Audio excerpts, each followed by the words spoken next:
They billed me $20,800 for unauthorized dock expansion, even though the dock's been here since 1984, inspected twice, certified once.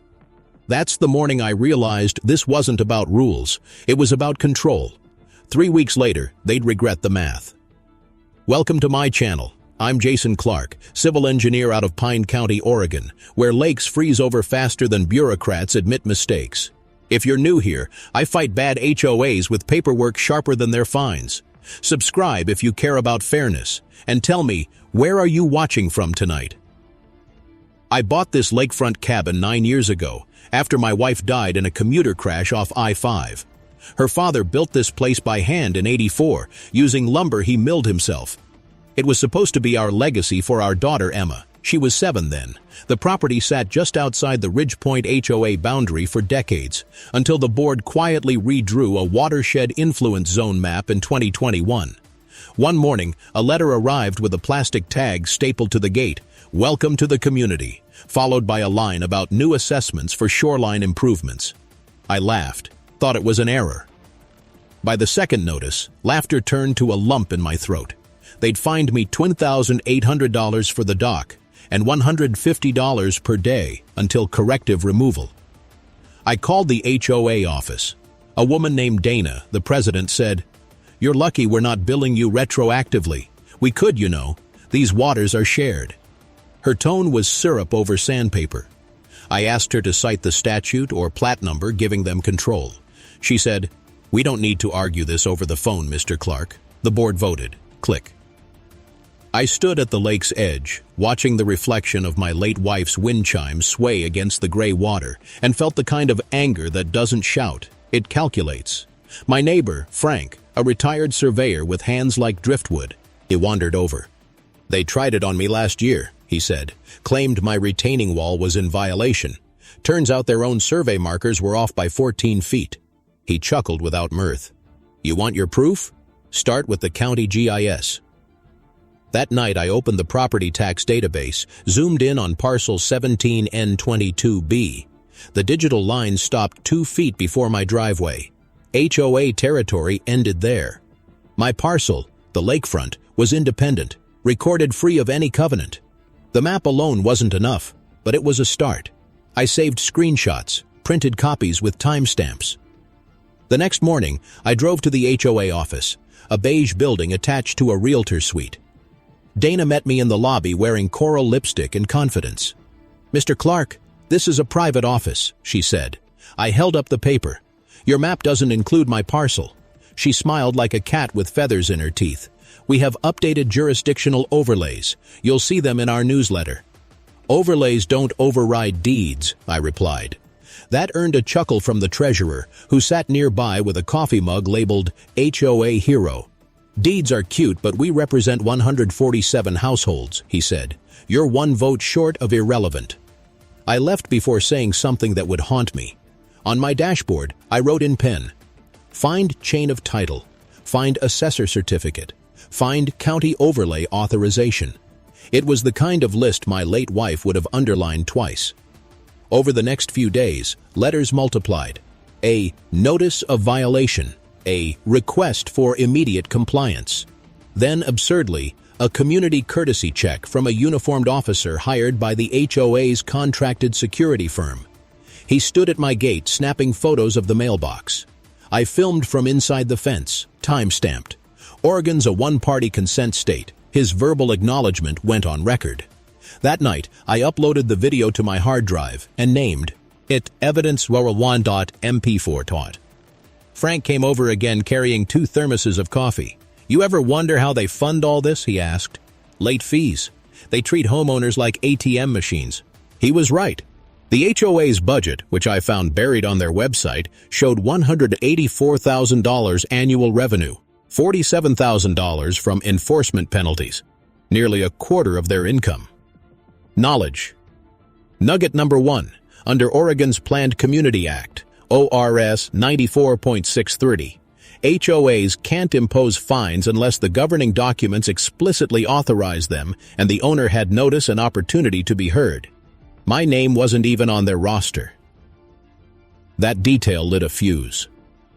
3 days later, I attended their open session meeting. 21 neighbors sat in folding chairs, sipping from styrofoam cups. Dana announced, "Mr. Clark's illegal dock remains unresolved."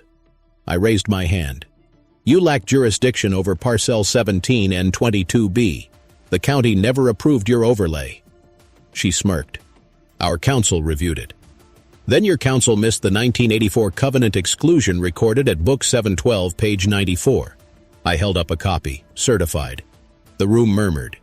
Dana waved a manicured hand. "You can't just show up with paperwork and expect the board to—" I interrupted quietly. "Expect you to follow the law? That's all I expect." A few heads nodded. Someone clapped once before being shushed.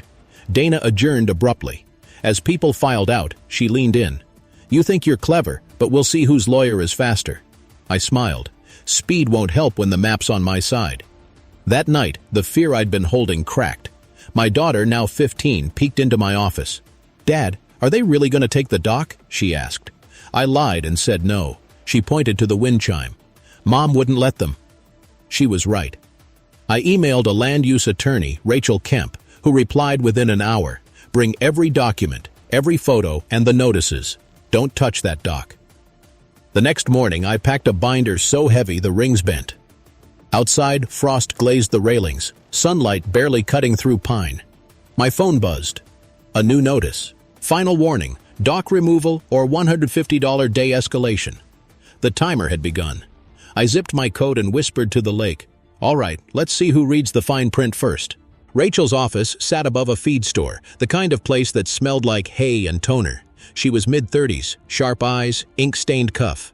"You're sitting on an easement exclusion," she said after flipping through my binder. "That dock predates the HOA's formation, which means they can't retroactively enforce shoreline restrictions unless the covenants were amended by unanimous consent." "Unanimous?" I asked. "Every affected parcel, including yours. They didn't." She tapped the stamped page with a pen. "We'll send a certified cease and desist for harassment and a demand for proof of jurisdiction. If they keep pushing, we'll escalate to county council." Her assistant printed envelopes while Rachel scrawled her signature in bold ink. Watching that pen drag across the paper was oddly satisfying, like watching a judge swing a gavel. Back home, I found a bright orange tag stapled to my fence. "Inspection scheduled, 10:00 a.m. tomorrow." No signature, no warrant, just a notice with the HOA logo. Frank wandered over again, whistling low. "They're doubling down." "They're trespassing tomorrow," I said. "I'm installing a camera." At 9:58, a white SUV pulled up. The same hired guard stepped out, holding a clipboard. Behind him, Dana herself emerged in heels wholly unsuited for gravel. I met them at the gate, phone recording in hand. "Mr. Clark," she said brightly, "we're here to document non-compliance." "This is private property," I replied. "No entry without a judicial warrant or my consent." She smiled. "We have community authority." "Authority doesn't cross parcel lines." I lifted the phone slightly. "You're on camera, timestamp 10:02. This is notice of trespass." Her expression faltered, but she recovered with practiced poise. "We'll add this obstruction to your record." "Perfect," I said. "Make sure you spell my name right when the county asks for yours." "Tau." She paused. "Then the host can revoke permission pending remediation, especially if the grantee acts in bad faith." "Like harassment?" "Exactly." She exhaled, realizing what I meant. "Don't tip your hand. Document it. Quietly." I didn't sleep much that week. The harassment escalated, anonymous calls, social media posts about my illegal structure. One night, a bright light flashed through my window. Someone photographing from the street. I wrote down the plate number. Second engagement time for you folks watching. Have you ever dealt with an HOA that thinks it's the government? Drop your story below so others see how common this is. If you've never faced one, say hello to the HOA lurkers reading these comments. Leave your message for them here. 2 days later, Rachel sent me a draft complaint citing trespass, selective enforcement, and harassment. She wanted to file within 14 days. I told her to hold for 10. "I'm building something," I said. "Building what?" "A safety net." I spent those 10 days researching the drainage easement. The original document, dated June 12, 1985, granted the Ridgepoint Lake Maintenance Association access so long as the host parcel owner consents to annual inspection and mutual cooperation. The association no longer existed. It had merged into the current HOA in 1992. But the easement never transferred formally. The assignment was missing. That gap meant the HOA's legal access might be void. I printed the chain. Deed Book 588, page 207. Assignment record missing. Added to binder tab 9. On the 11th day, Dana appeared again, this time with 2 uniformed county code inspectors in tow. "You've been ignoring lawful orders," she said through the gate. "I've been ignoring unlawful ones," I answered. The older inspector frowned. "Ma'am, is this parcel under HOA jurisdiction or county?" "Both," Dana said. "Not possible," I interject. "Ted, county jurisdiction's documented. HOA isn't." He turned toward me. "Got your parcel number?" 17N22B. He radioed something in, waited. After a minute, he nodded. "County database lists this as independent residential, not common interest." Dana's face drained of color. "That database hasn't been updated." The inspector closed his notepad. "Then you'll need to show me your recorded overlay, ma'am." She stammered. "It's in process." He tipped his hat at me. "Have a good day, sir." When they left, I watched her taillights vanish down the gravel road. For the first time in months, the air smelled like victory, or at least reprieve. That night, I sat by the lake, listening to crickets and the hum of the dock's old lamp. Emma brought hot cocoa, sat beside me. "Did we win?" "Not yet," I said. "But they just lost their bluff." She smiled, eyes reflecting the water. "Mom would like that." I nodded, thinking of the drainage pipe running beneath our feet, carrying their runoff through my soil. My leverage wasn't a weapon yet, but it would be. The next meeting was scheduled for March 3rd at 6:00 p.m. I marked the calendar and wrote 2 words beneath it. Countdown begins. The days leading to March 3rd stretched tight as fence wire. Each morning I'd hear the faint hiss of that drain pipe, the one they didn't legally own, and it reminded me to stay patient. Rachel warned me, "Don't trigger them early. Let them document their arrogance for you." Frank stopped by with a folded topo map from his garage archives, edges yellowed and brittle. "Found this from '89, he said, spreading it across my porch table. "Shows the drainage line route. No recorded assignment mark." His finger traced the thin blue curve under my parcel boundary. "See? They built their whole storm system assuming this transfer happened. It didn't." I smiled. "You just gave me my Exhibit A." He grinned, tapping his thermos. "Coffee for truth, whiskey for court wins."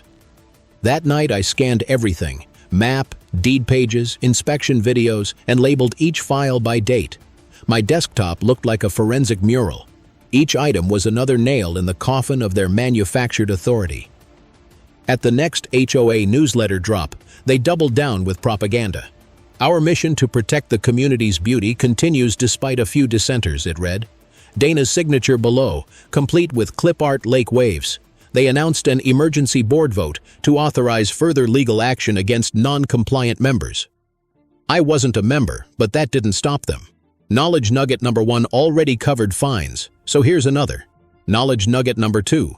Under Oregon open meeting statutes, HOAs can't conduct binding votes in executive or emergency sessions unless the subject involves litigation strategy or personnel, and even then, they must record the vote outcome in official minutes accessible to members. Rachel chuckled when I told her, "Let them have their emergency meeting. You'll have the minutes before they realize their evidence." On February 26th, an envelope arrived, marked Confidential B. I printed 2 copies, signed both, mailed one certified to the HOA office, and taped the other inside a weatherproof sleeve to the gate. Then I waited. Within 24 hours, chaos erupted. HOA group emails, which Frank still received, lit up. Emergency drainage overflow near dock area. A neighbor posted on Nextdoor. Water level rising near boat launch. Anyone know why? Frank called, laughing. "You didn't touch the pipe, did you?"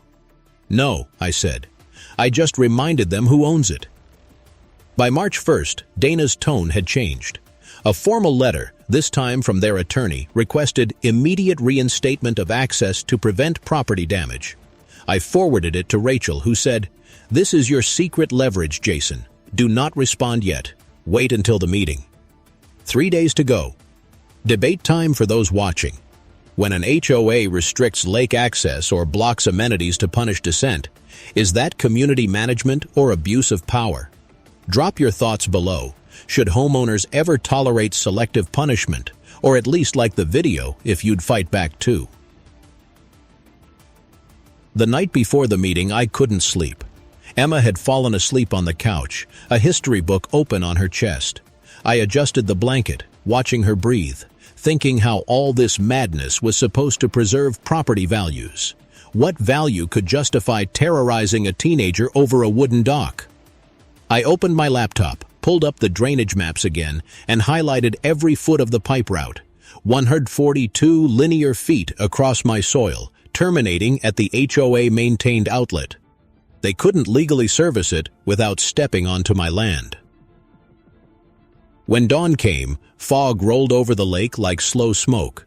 I set my binder on the truck seat, tabs labeled jurisdiction, fines, easement, harassment, correspondence, minutes, every detail cross-indexed. Rachel's voice played in my head. Calm beats loud, law beats pride. At 5:42 p.m., I parked outside the community center. The lot buzzed with residents in fleece jackets and indignation. I carried the binder under one arm, the certified receipt in my coat pocket. Inside, folding chairs filled the hall. The smell of stale coffee and carpet cleaner hung in the air. Dana stood at the front, microphone clipped to her lapel, smiling like a politician. "We're here to address ongoing violations and ensure fairness," she said. Her eyes found me. "Mr. Clark, please keep remarks under 3 minutes." I nodded, took the front seat. She opened with a slideshow, photos of my dock, my mailbox, even the wind chime. "Non-compliant modifications," she said. "We have authority under Article 7, Section 4. When it was my turn, I rose slowly, binder creaking open.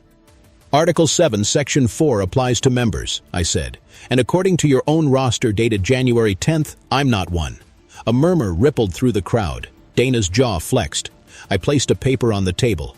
"This is my deed, recorded free of HOA covenants. Here's the county GIS map. And this," I held up the 1985 easement, "is your pipe, under my ground. As of March 1st, access is lawfully revoked pending good faith resolution." She laughed sharply. "You can't revoke community infrastructure. Then perhaps you should have ensured you owned it." The room erupted. Gasps, whispers, one man whispering, "Holy hell." I slid the certified receipt across the table. "You were served notice. That's time-stamped." Dana's attorney leaned forward. "We'll seek an injunction." Rachel's voice came from behind me. She'd arrived unannounced. "Good luck, counselor," she said, stepping forward, "since my client holds the controlling easement and your assignment's missing." Dana blinked. "Who are you?" "Rachel Kemp, counsel for Mr. Clark." She smiled, professional but lethal. "We're happy to discuss res. Toration, after the harassment ceases." The meeting broke into chaos. People were standing now, phones half raised, whispering into each other's sleeves. Dana tried to restore order by tapping the microphone, but the feedback screech only amplified the unease. A man in the second row said loudly, "If that pipe runs through his property, how come we're paying for its maintenance?" That single question cracked their unity more than any legal brief could. Rachel nodded at me to sit while she addressed the room like she'd been waiting her entire career for this kind of daylight. "Ladies and gentlemen, Mr. Clark isn't asking for sympathy. He's asking for lawful governance. This board exceeded its jurisdiction, issued fines against a non-member, and used those fines to inflate the enforcement budget. That's called self-dealing." Dana tried to speak, but the HOA's own treasurer cut her off.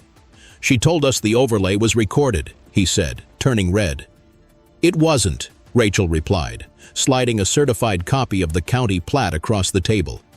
"You can check the clerk's stamp, January 12, 1984. No amendments." Someone clapped. Others joined, tentatively at first, then steady. Dana's composure cracked like cheap porcelain. I felt the adrenaline drain out of me as the crowd buzzed, part awe, part disbelief. Frank caught my eye from the back, lifting a thumb and mouthing, "They're done." Dana leaned into the mic, voice shaking. Regardless of minor technicalities, we have a duty to enforce aesthetic harmony. I stood again, calm. Aesthetic harmony doesn't give you the right to trespass, defame, or threaten people, especially not when your stormwater pipe runs beneath their feet. Her attorney started gathering papers. We'll review this and respond formally. Please do, Rachel said. We'll respond in kind to the county and the insurance carrier that underwrites your directors' and officers' policy. That word insurance sucked the air out. The comments flooded faster than I expected. Neighbors defended me, some angry at the board's dishonesty. Dana deleted her post within hours. Rachel called that night. They're scared, Jason. That's good, but it also means they'll lash out one more time before they crumble. Don't react emotionally. Document everything. She was right. 2 days later, an HOA certified letter arrived titled, Notice of Violation, Unauthorized Video Recording. I laughed aloud. They were claiming my porch cameras violated privacy expectations of board personnel. Knowledge nugget number 3. Under Oregon law, recording in plain view from one's own property is lawful when the subject has no reasonable expectation of privacy. HOAs can't redefine public observation as surveillance just because it embarrasses them. I drafted a polite response. Your board members appeared at my gate and on my property. Oregon is a one-party consent state for audio, and my cameras record visual only. Future contact should occur through counsel. Frank read it and chuckled. You write like a man building a courtroom, one sentence at a time. Maybe I am, I said. The tension in town grew thicker. At the grocery store, people whispered, That's the lake guy. Some meant it as praise, others as warning. I didn't care. My focus was on that upcoming county inspection because Rachel had quietly filed for an independent review of Ridgepoint HOA's compliance status. The hearing date came faster than expected. April 9th, 9:30 a.m. Until then, I worked like an archivist. Every file numbered, every timestamp logged. I even color-coded the binder tabs. Emma teased, Dad, you look like a lawyer now. Just a guy tired of bullies, I said. When April 9th came, the county hall smelled like copy paper and burnt coffee. The hearing officer, a gray-haired man named Porter, sat behind a laminated desk. Dana and her attorney looked, Ed stiff in their suits. Rachel and I sat opposite. Porter started briskly. We're reviewing allegations of unrecorded jurisdiction expansion and potential misuse of enforcement authority by Ridgepoint HOA. Rachel laid out the documents one by one, plat maps, easement records, violation letters, meeting minutes. When she reached the revocation notice, Porter raised an eyebrow. They continued to use your drainage line after this? Yes, sir, I said. They ran an inspection on March 2nd, one day after revocation. He nodded slowly. Noted. Dana's attorney tried to object, claiming it was routine maintenance. Porter asked for proof of authorization. The man had none. By noon it was over. Porter announced an interim order. Pending verification, Ridgepoint HOA shall cease enforcement actions against Parcel 17N22B and suspend all special assessments related thereto. Outside, Rachel smiled faintly. That's our first domino. And she was right. Within 48 hours, it began. Within 48 hours, the Ridgepoint board fractured. The treasurer resigned first, posting a terse message on the community page. I joined to help neighbors, not to be part of lawsuits. Then the secretary followed, citing ethical concerns. Dana went silent, but her silence was louder than any statement. Rachel said quietly, The insurer will smell liability next. That's when the dominoes really start. She was right again. By the end of that week, I received a letter from Western Mutual, the HOA's DU carrier, requesting clarification of recent legal findings. Translation: they were preparing to review coverage. But victory didn't feel sweet. That same night, someone threw a bag of paint at my fence. Red, dripping down the slats like blood. Emma screamed from the porch. I ran out barefoot, flashlight in hand, scanning the road. Only tire tracks in gravel. I reported it to the sheriff, who promised a patrol check. Likely vandalism, he said, eyes apologetic. You're making waves in a small pond. Inside, Emma cried quietly. They hate us. They hate losing, I corrected. There's a difference. Still, fear crawled up my spine. I installed extra lights, reinforced the gate latch, and backed up every file to cloud storage. Each time I heard tires crunch outside, my chest tightened. Frank came by with his usual thermos. "They're desperate, son. Desperate men make noise before they fall." That helped a little. The next HOA maneuver came by email blast. Due to interference by certain individuals, community drainage maintenance has been suspended, resulting in elevated water risk. It was pure spin, painting me as the villain. Rachel advised patience. "They're trying to bait you. Don't post anything emotional." But I couldn't resist one clean jab. I posted a simple reply. Elevated risk? That's what happens when you build on someone else's land without. The next morning, an email from Rachel. "They're going to beg for negotiation. Let's make sure it's worth something bigger than you." That stuck with me. I wasn't after vengeance anymore. I wanted protection for everyone who'd been bullied, fined, or humiliated under their rulebook. So we drafted a list. I sat at the table with Rachel and Frank, coffee cooling between us while we shaped it like architects. Term limits for board members, no more than 2 consecutive years. Transparent voting with third-party oversight. Mandatory publication of financials every quarter. Elimination of selective fines. Standardized thresholds only. Establishment of an independent ethics committee. Rachel added, "Also, roll back all illegal assessments retroactively for the last 12 months. "That's bold," I said. "That's justice," she replied. "We would present it only when the timing was perfect, when they needed the drain reopened and their insurer breathing down their necks." Meanwhile, harassment didn't stop. A neighbor's car idled near my gate for 10 minutes one night, lights off. I noted the time, plate, and called it in. Sheriff's deputy came by again, this time shaking his head. "Looks like you stirred the hornet nest, Mr. Clark, but you're clean. Stay the course." I was tired but resolute. Each new petty act only built my patience into armor. By late April, the board sent me a letter. "We request a meeting to discuss mutual resolution regarding property boundaries and maintenance." Rachel grinned when she read it. "They're crawling. Let's make it public." We scheduled it for May 6th, the next HOA open session. The county inspector, Porter, agreed to attend as a neutral authority. He'd bring the final compliance report. Frank clapped me on the shoulder. "Get your best shirt ready, son. Time for the reckoning." That night, standing by the lake, I watched the reflection of my porch light shimmer on the water. The wind chime moved again, slow and sure. Emma joined me, silent for a while. "Do we get to keep it forever?" she asked. "Yes," I said, voice catching. "And we're making sure everyone else gets to keep theirs too." The sound of the dock creaking under our feet was the only answer I needed. May 6th came humid and electric, the kind of air that feels charged before a storm. I ironed a shirt I hadn't worn since my wife's memorial service, blue, crisp, unwrinkled, and tucked the binder under my arm like armor.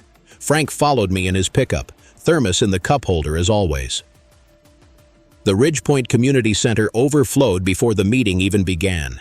Some neighbors stood along the walls, arms crossed. Others whispered like spectators before a verdict. Dana sat at the head table flanked by her 2 remaining allies, visibly nervous. The county inspector, Porter, was already there, badge clipped to his belt, his calm presence radiating the kind of authority that no HOA title could fake. Rachel leaned close and whispered, "You've got the leverage, Jason. Use it clean, not cruel." When the gavel tapped, Dana's voice cracked slightly. "We're here to discuss property jurisdiction disputes and potential restoration of community harmony." I stood, binder in hand. "Harmony's a noble word," I said, "but you can't have harmony built on false maps and intimidation." A few heads nodded. Porter opened his folder, clearing his throat. "For the record," he began, "the county has confirmed that Parcel 17 N22B lies outside Ridgepoint's common interest boundary. Any enforcement actions against it lack standing." He paused. "Additionally, the stormwater infrastructure maintained by the HOA traverses that parcel without a valid recorded easement assignment. Continued use would constitute trespass." The silence was absolute. The only sound was the ceiling fan ticking like a metronome, counting down Dana's composure. She tried to recover. "Then we should negotiate immediate reinstatement of access," she said, her tone brittle. Rachel gestured for me to sit, then rose smoothly. "Mr. Clark is willing to consider that, conditional upon comprehensive community reform." She slid. As she set it down, I added quietly, "When that drainage line was dug, my wife was still alive. She told me water finds its own level. Maybe fairness does too." For the first time, Dana didn't have an answer. Outside, the air had shifted. A drizzle began, soft at first, then steady. Reporters, local stringers tipped off by Frank, were already filming as neighbors clustered under umbrellas. Rachel gave a brief statement about constructive resolution and community restoration. The next day, the HOA website posted a notice. Structural reforms enacted. Access to drainage restored by mutual agreement. What it didn't say was that for the first time in its 40-year history, Ridgepoint had signed a reform accord witnessed by a county official. But that didn't end the backlash. Online forums lit up. Power grab, some said. Finally, accountability, said others. That week was chaos. Emails flooded in from other HOAs across Oregon asking how I'd done it. Rachel laughed. "Careful, you're about to become folklore." "Folklore doesn't pay property tax," I said, half smiling. Still, I could feel something shifting underfoot. Not just the ground, but the narrative. I'd been the outcast, the troublemaker. Now, I was a symbol of boundary lines that finally held. At night, Emma scrolled through the news article on her phone. "Dad, they called you the man who made an HOA blink." I chuckled softly. I'd settle for the man who made them read. She grinned, leaned her head on my shoulder. The lake shimmered beyond the window, rain dimpling the surface. But I knew the fight wasn't done. Reforms signed on paper don't live unless someone enforces them, and I wasn't leaving that to chance. I pulled out a notepad and wrote in block letters, audit implementation, ethics oversight, public record checks every quarter, then underlined one word, follow through. Rachel texted later. "That night, they're planning a community reintroduction event, press included. We should attend. Bring that calm fire again." I stared at her message, listening to the rain tap against the glass, and felt the next storm already forming. This one cleaner, public, final. The reintroduction event landed on the calendar 2 weeks later, May 21st, 4:00 p.m., billed as Community Transparency Day. Dana was still president, technically, but the new reforms required the presence of an outside moderator. The county sent Porter again. This time, though, he wasn't behind a desk. He stood front and center, rain-beaded microphone in hand beneath an awning as neighbors filled folding chairs across the lawn. The smell of fresh-cut grass mixed with grill smoke from someone's optimism nearby.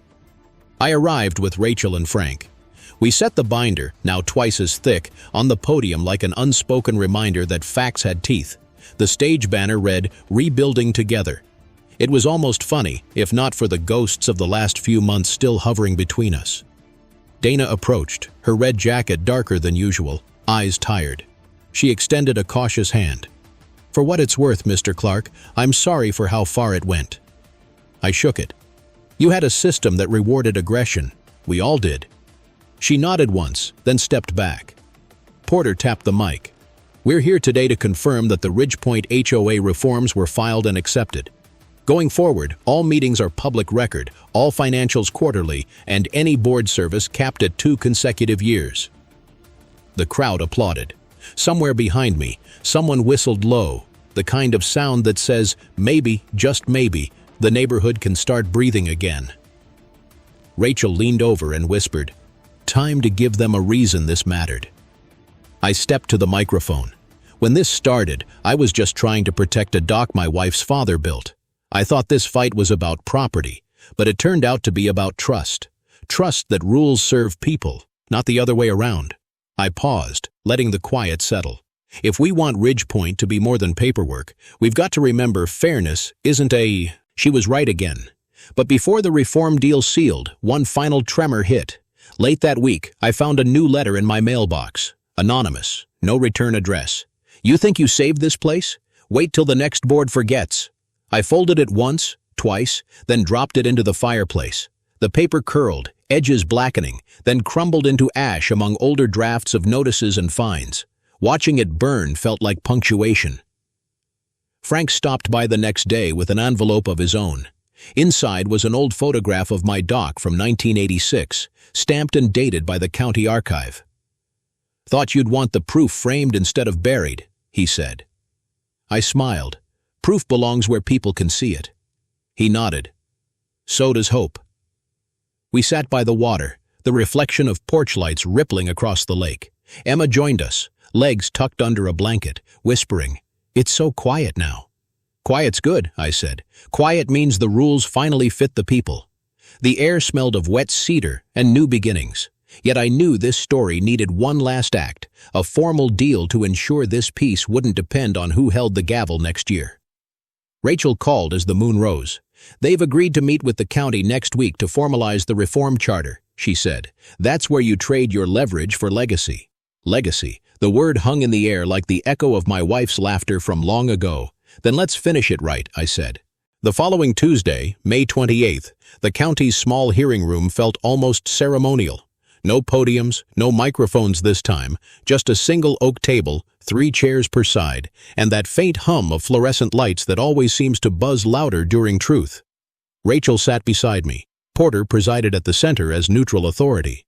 Across from us were Dana, the new interim treasurer, and a younger board member who looked like he'd rather be anywhere else. Porter opened the session. "Today we're finalizing the Ridgepoint Community Reform Charter and associated access agreement for drainage maintenance." Rachel handed over our draft. As discussed, annual written consent for easement use, quarterly financial publication, independent ethics oversight, and a sunset clause on enforcement powers if transparency lapses. Dana took a slow breath. "We agree." Her voice was small but clear. "This is better for everyone." "Then we'll sign," Porter said. The pens clicked. My signature landed on the page that gave them access to their pipe, but only through transparency, law, and daylight. That was reversal number 2, leverage traded for reform. Not revenge, reform. After the signatures dried, Porter stamped the file with the county seal. "All parties are in compliance," he announced. "And on record, I'll add, this is how community governance is supposed to work." Rachel squeezed my shoulder. "It's done." Outside, the late May air smelled of lilac and rain-soaked asphalt. The whole neighborhood seemed to exhale at once. Frank waited by the truck, holding 2 mugs. "You did it, son," he said. "Not just for you." "I know," I said quietly. "For her, too." He nodded toward the lake. "You ought to mark it somehow. Something people can see when the next storm rolls through." So I did. 2 weeks later, on June 10th, we held a small gathering by the dock. Neighbors, kids, even a few boa. Then came the after-action montage that played like quiet vindication. Western Mutual reinstated full coverage, noting model compliance. The State Association for Planned Communities cited Ridgepoint's charter as an example of ethical reform. Dana stepped down gracefully, later joining a civic committee on fair governance. The first community picnic in 5 years drew over 200 people. And one late evening, sitting alone by the lake, I watched a reflection of that bronze plaque tremble on the water. The chime my wife hung decades ago tinkled in the wind. Emma called from the porch, "Dad, you coming in?" "In a minute," I said. I looked at the dock, the same boards they once threatened to tear out, and whispered, "We kept it." What changed after? A lot, quietly. The HOA learned humility, the neighbors learned courage, and I learned that justice done right doesn't roar. It hums steady, like water against wood. Next case, maybe another town, another rule book gone wrong. But for now, the lake is calm, the ledger's balanced, and the wind finally feels like peace.